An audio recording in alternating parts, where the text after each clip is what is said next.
Hey class, welcome back. This is week 7, and this week we are more or less turning a page in the way that we're approaching this issue of global conflicts.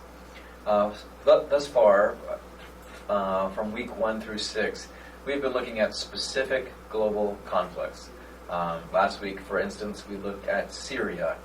We questioned the background of the rebellion or the civil war in Syria. We asked questions about who was involved and why are they involved. Essentially, what is the source of this global conflict? We're going to be turning the page now, and instead of looking at those specific events, instead we'll be looking at the future of global conflict. Now, to do this, what I've done is identified 5 or 6 different categories, which I envision and others agree are areas in which we will continue to see conflict. So this includes topics such as religion. This will look at topics like globalism, mass industrialization, and the resulting economic inequalities that divide peoples from different countries. We'll be looking in week 9 at the topic of climate change. And again, the question that's underlining this is, all right, whether climate change is real or not, if climate is changing, what impact does that have on nations? And how could, in this case, climate change be a source of conflict between which countries and why?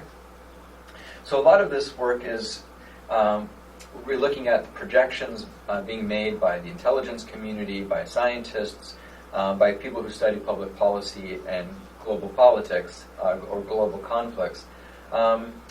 And better understanding how future global conflicts can arise, importantly, so we can identify ways in which we can limit these global conflicts. So this week we are focusing on the topic of religion. We're going to be, in a way, continuing with the discussions from the previous 2 weeks, that of Islam and the growing Islamic State. But it's certainly not going to be limited to Islam. By looking at conflicts within religion, we're going to be looking at the place of religion, the growing dissatisfaction that, for instance, many people in America feel about organized religion, and seeing what happens when people of various backgrounds are more or less forced to confront their religious differences. Whereas in the past, those differences, religions were largely seen as geographically separated. What happens when in a technologically advanced society like the one in which we and most of the world is a part of, what happens when these religions are ever present and people who have different understanding of religion than we might, what happens when their religion is placed directly in front of us, that we cannot escape its influence? How does this essentially become a source for continued conflict? So we will be looking at a couple of places in which religion will continue to be a crisis point. For instance, looking at Israel, looking at this Jewish state in the middle of a Islamic region.